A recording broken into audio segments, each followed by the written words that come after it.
Nous avons vu dans le duel 1811 que le résultat du jugement pouvait être lié à celui de l'épreuve du duel, situation propice au suspense dramatique, voire au retournement de situation. Dans les deux nouvelles qui suivent sont mises en valeur deux autres épreuves de justice, toutes deux ne venant apparemment du Moyen Âge. On les nomme ordali en français, ordiles en anglais. Le mot venu du latin ordalium, jugement. Si le duel était une ordalie bilatérale, les deux suivantes sont dites unilatérales. Dans l'épreuve du toucher du corps, ordeal of touching the corpse. Après une mort suspecte, les habitants étaient invités un par un à défiler et à toucher le cadavre. Une vieille croyance donnait la possibilité au corps de se remettre à saigner en présence de l'assassin.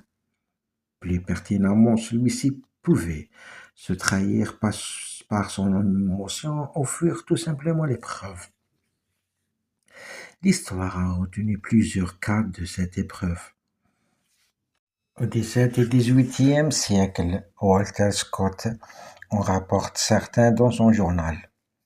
Il dit que cette épreuve existait également en Allemagne sous le nom de Barcht. Gérard Griffin fait de cette épreuve le point d'orgue de sa nouvelle. L'épreuve de l'eau. L'ordalie par l'eau était une épreuve principalement appliquée aux prétendues sorcières, comme dans la nouvelle de Blumhagen qui suit. La mère aux sorcières.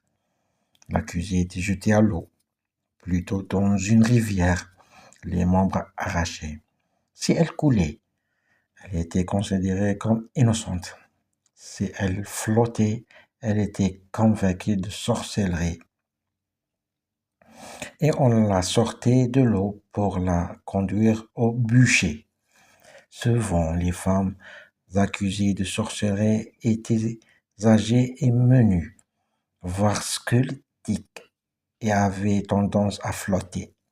Cette ordalie aurait été abolie en Allemagne en 1650.